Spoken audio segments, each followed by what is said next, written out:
Hello everyone, मेरा नाम है Kafir Singh Rajput and welcome to my channel civil preparation 24/7। Previous lecture में हम लोगों ने इंपॉर्टेंट टाइटल्स और उसके होल्डर्स के बारे में डिस्कस किया था, यानी कि गवर्नर ऑफ बंगाल और गवर्नर जनरल ऑफ बंगाल, और किस तरीके से यही टाइटल्स बदलते रह रहे हैं ये सब हमने डिस्कस किया था। यानी तो इस बदलते हुए टाइटल के क्रम में हम लोग आज देखने वाले हैं गवर्नर जनरल ऑफ इंडिया, यानी कि गवर्नर जनरल ऑफ इंडिया कौन कौन रहे और क्या क्या उन्होंने कुछ स्पेशलिटी, यानी कि उनके टेन्योर की क्या स्पेशलिटी रही जिनकी वजह से इनका नाम यहाँ पे शॉर्टलिस्ट करके लिखा हुआ है। ठीक है, तो आइए शुरू करते हैं आज का लेक्चर।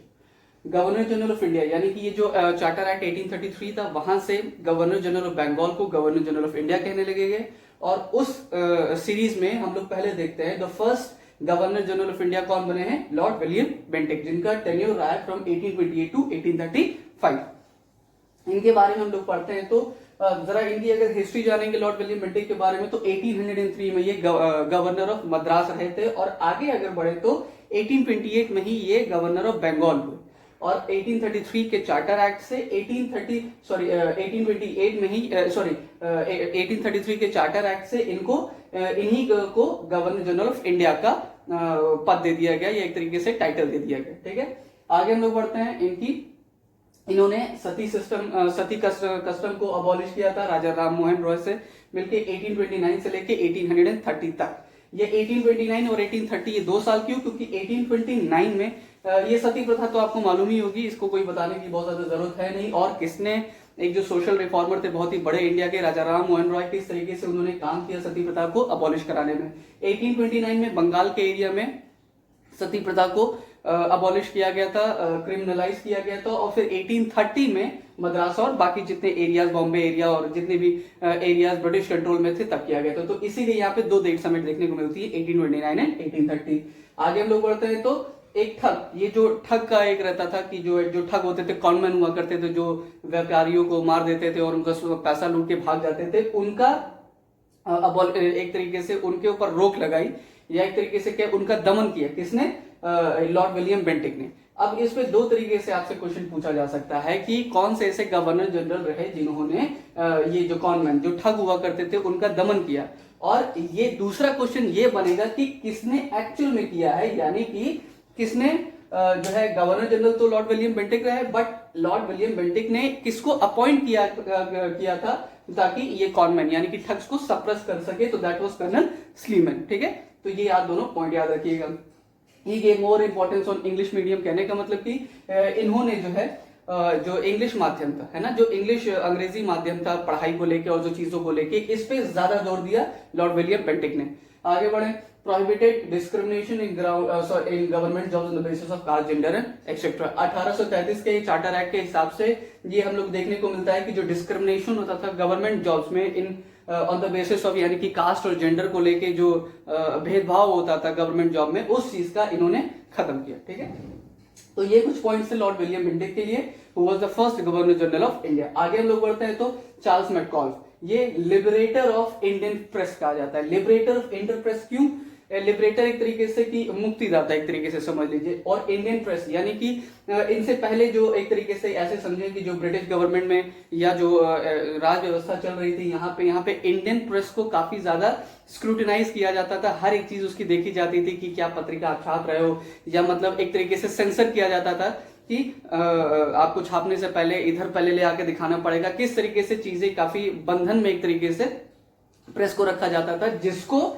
चार्ल्स मैकॉल्फ ने हटा दिया। कहने का मतलब कि अब इस तरीके की कोई रूल्स एंड रेगुलेशन, कोई कड़े रूल नहीं थे, जिसकी वजह से इंडियन प्रेस को काफी एकदम दबाव में काम करना पड़ता हो। इसीलिए इनको लिबरेटर ऑफ इंडियन प्रेस कहा जाता है, मुक्तिदाता कहा जाता है इंडियन प्रेस का।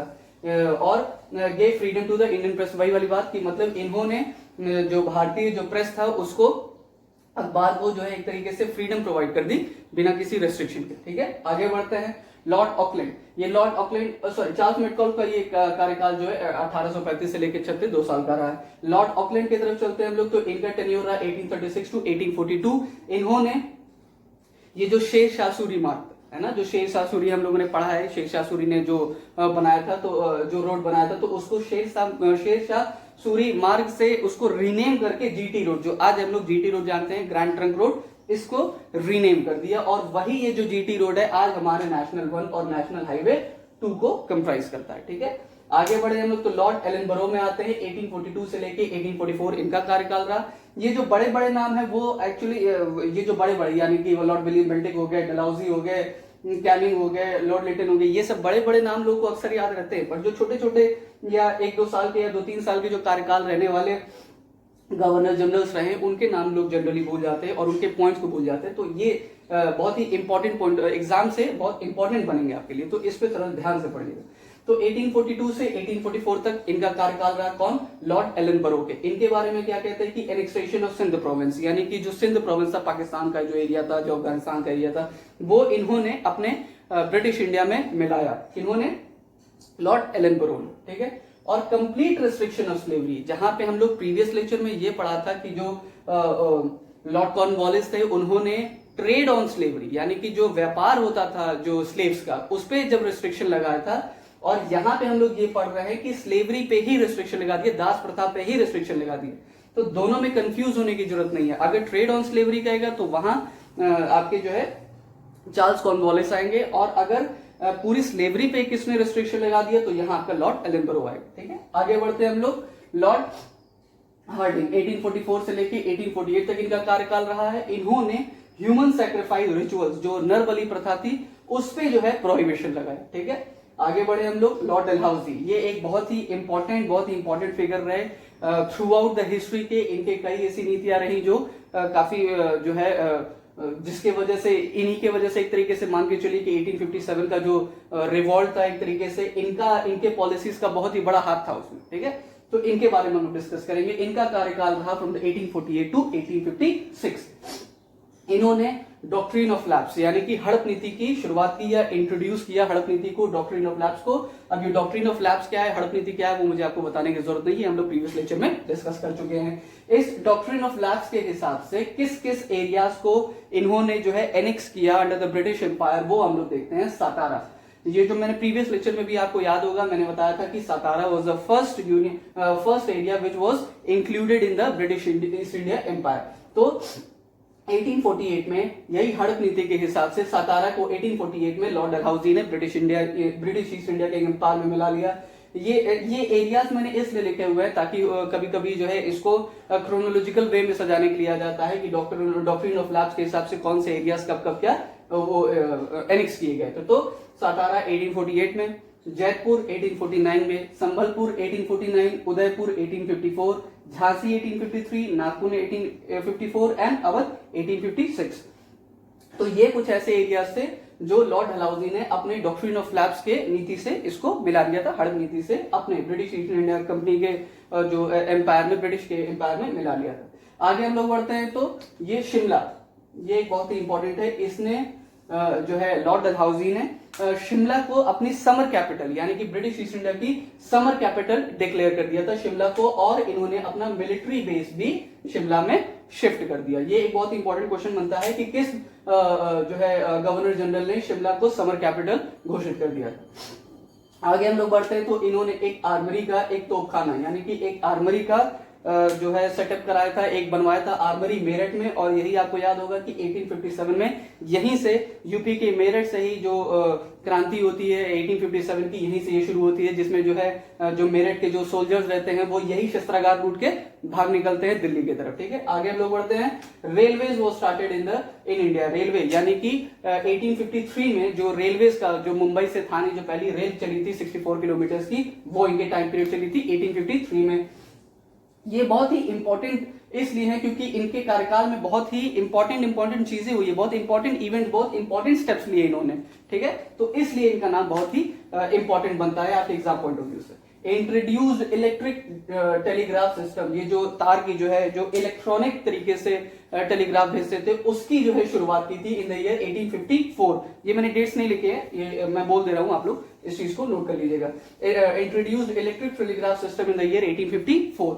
और पोस्टल डिपार्टमेंट भी इन्होंने ही अपने टाइम पे चालू कराया था इन द ईयर 1854। ये भी दोनों 1854, यानी कि एक क्रम से याद रख ले। Railways 1853, electronic telegraph system 1854, as well as the postal department 1854। और ये हम लोग भी जानते हैं कि the first headquarter of the postal department was introduced in ये जो है क्या नाम है कोलकाता, ठीक है।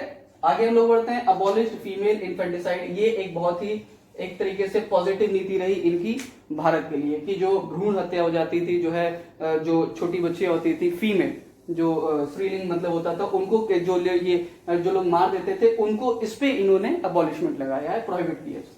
वुड्स डिस्पैच ऑफ 1854, इन्हीं के टाइम पे चार्ल्स वुड, एक कमेटी बनी थी चार्ल्स वुड के नेतृत्व में, लीडरशिप में, वुड्स डिस्पैच। उसकी कमेटी का क्या रोल था कि उन्होंने किस तरीके से एक तरीके से सजेशंस दिया यूनिवर्सिटीज और मीडियम्स ऑफ इंस्ट्रक्शंस को लेके, उस पर ये कमेटी बनी थी, और ये कमेटी का एक तरीके से गठन और जो है जो उसका जो रिजल्ट था वो इन्हीं के टाइम पीरियड यानी कि वुड्स डिस्पैच 1854 में आया था। इनके बारे में और चीजें हम देखते हैं, जहां पे इन्होंने हड़प नीति से सतारा, जयपुर, संबलपुर, इन सब एरियाज को मिलाया, वहां इन्होंने और भी एरियाज को अपने सैन्य क्षमता पे मिलाया, यानी कि सिक्किम को 1858 में इन्होंने एनेक्स किया, पंजाब को 1852 में, बर्मा को 1852 में। ठीक है, आगे हम लोग बढ़ते हैं, तो अब ये 1844 से लेके ये 1848 से लेके 56 यानी कि 1857 की क्रांति अब होने वाली है अगले साल। 1857 की जब क्रांति हो जाती है तो उसके बाद से 1857 की क्रांति के बाद से गवर्नर जनरल ऑफ इंडिया का पद समाप्त करके एक तरीके से वो शुरू कर दिया जाता है, वाइसरॉय का पद शुरू कर दिया जाता है। वाइसरॉय मैंने प्रीवियस लेक्चर में इसको डिस्कस किया है। वाइसरॉय का मतलब होता था रिप्रेजेंटेटिव ऑफ द किंग, यानी कि एक तरीके से क्राउन का प्रतिनिधित्व करने वाला, है ना। तो अब क्राउन का प्रतिनिधित्व क्यों करने वाला, क्योंकि आप सबको मालूम है 1858 के चार्टर से जो है ये जो क्या नाम है, जो कंपनी का शासन था भारत के ऊपर वो समाप्त कर दिया गया था और सारा शासन जो है ब्रिटिश क्राउन के तहत चला गया था। तो इसी में हम लोग देखते हैं कि ये जो ये भी देखा जाए 1856 यानी कि 1856 से इनका कार्यकाल रहा लॉर्ड कैनिंग का, वाइसरॉय ऑफ इंडिया के मैंने हेडिंग में इनको लिखा हुआ है। लॉर्ड कैनिंग हमारे ये एक तरीके से गवर्नर जनरल ऑफ इंडिया भी रहे, last governor general of India and first viceroy of India, ये हम लोग डिस्कस कर चुके हैं अपने प्रीवियस लेक्चर में। ठीक है, तो इनके बारे में हम लोग जानते हैं। तो Indian penal code was introduced by him. ये जो आज की हम लोग आईपीसी की कई धाराएं देखते हैं या आईपीसी देखते हैं कि इंडियन पेनल कोड, तो ये लॉर्ड कैनिंग ने शुरू किया था। ठीक है, window remarriage act in the year 1856 was introduced by him. ये भी बहुत ही इंपॉर्टेंट पॉइंट है कि किसने जो है विडो रिमैरिज एक्ट को लेके आया, तो that was Lord Canning who was the viceroy of India. Universities of Kolkata, Bombay and Madras were set up in his tenure, यानी कि ये जो इनका टेन्योर रहा है 1856 से लेके 67 तक के बीच में यूनिवर्सिटीज, कई यूनिवर्सिटीज यानी कि कोलकाता, बॉम्बे, मद्रास, ये कई यूनिवर्सिटीज इनके टाइम पे सेटअप हुए। आगे बढ़ते हैं तो हम लोग लॉर्ड मायो, इनका कार्यकाल रहा फ्रॉम द ईयर 1869 टू 1872। इनके बारे में बहुत ही एक इंपॉर्टेंट बात यह है कि he started the process of census इन 1872। कर लीजिए इसको। 1872 में ये जो जनगणना जो हम लोग अभी भी करते हैं, मतलब जो कंटिन्यू हो रहा है जनगणना, वो इसकी शुरुआत इन्होंने की थी लॉर्ड मायो में। और इनके बारे में एक लौती ऐसी चीज है जो आज तक किसी के साथ नहीं हुई, यानी कि ये एक लौते ऐसे वाइसरॉय रहे जिनका खून हो गया, जिनकी हत्या हो गई पोर्ट ब्लेयर में। ठीक है, इस चीज को आप लोग ध्यान रखिएगा। ये लॉर्ड लिटन के बारे में हम लोग पढ़ते हैं, तो इन्होंने वर्नाक्युलर प्रेस एक्ट को शुरू करा दिया था या एक तरीके से इंट्रोड्यूस किया था। वर्नाक्युलर प्रेस एक्ट क्या था? वर्नाक्युलर प्रेस एक्ट में ये हुआ करता था कि किस तरीके से ये जो यहाँ हम लोग ने देखा था कि liberator of India press Charles Metcalfe को कहा जाता था कि क्यों? क्योंकि इन्होंने लिबरेट कर दिया था जो सैंक्शंस कह रहा हूं, जो रूल्स एंड रेगुलेशन के तहत जो है इंडियन प्रेस दबाव में रहता, तो उस चीज को इन्होंने हटा दिया था। बट यही Lord Lytton vernacular press act के तहत ये सारे दबाव, रूल्स एंड रेगुलेशंस दोबारा लेके आते हैं। तो लॉर्ड लिटन के टाइम पे vernacular press act pass out हुआ था। क्वीन विक्टोरिया को एम्प्रेस ऑफ इंडिया मान लिया गया इन्हीं के टाइम पीरियड में। तो ये बहुत ही इंपॉर्टेंट एक घटना है कि क्वीन विक्टोरिया को एम्प्रेस ऑफ इंडिया कब प्रोक्लेम किया गया, तो that was in the tenure of Lord Lytton. ठीक है, आगे बढ़ते हैं। इंडियन आर्म्स एक्ट इनके ही टाइम पे इंट्रोड्यूस हुआ। और फिर देखते हैं कि reduction in age from 21 to 18 for ICS यानी कि इंडियन सिविल सर्विसेज। ये हम लोग प्रीवियस लेक्चर में पढ़ चुके हैं। आईसीएस क्या है? Indian civil services. इसका एज का रिडक्शन किया गया, यानी कि 21 साल से 18 साल तक की उम्र को 21 से 18 पे आईसीएस के एग्जाम्स को लागू करा दिया गया। और इन्होंने ओवन मेरिट इनको लिटरेरी वर्क्स का काफी शौक था, यानी कि जो पोएम्स और स्टोरीज बहुत लिखते थे। तो ये अपने ओरिजिनल नेम में, ऐसा हम लोगों ने कई बार देखा है कि जो लेखक रहते हैं या जो पोएट रहते हैं, राइटर्स रहते हैं, वो अपने ओरिजिनल नेम ना लेके जो है कुछ और अज्यूम कर लेते हैं या कोई एक काल्पनिक नाम बना लेते हैं। तो इसी तरीके से लॉर्ड लिटन ने भी एक ओवन मेरेडिथ नाम के मतलब नाम लेके, ओवन मेरेडिथ नाम लेके अपने लिटरेरी वर्क्स को जारी रखा। ठीक है, तो ये हमारे कुछ गवर्नर जनरल्स ऑफ इंडिया रहे और वाइसरॉयज ऑफ इंडिया रहे। अभी ये वाइसरॉयज और हम लोग पढ़ेंगे और इस वाइसरॉयज की सीरीज में और वाइसरॉयज को हम लोग पढ़ेंगे। तो अगर ये लेक्चर आपको मेरा पसंद आया है तो मेरे वीडियो को लाइक कीजिए, चैनल को सब्सक्राइब कीजिए और अपने दूसरे इंफॉर्मेटिव दोस्तों में इसको ज्यादा से ज्यादा शेयर कीजिए। तब तक के लिए टेक केयर, पढ़ते रहिए।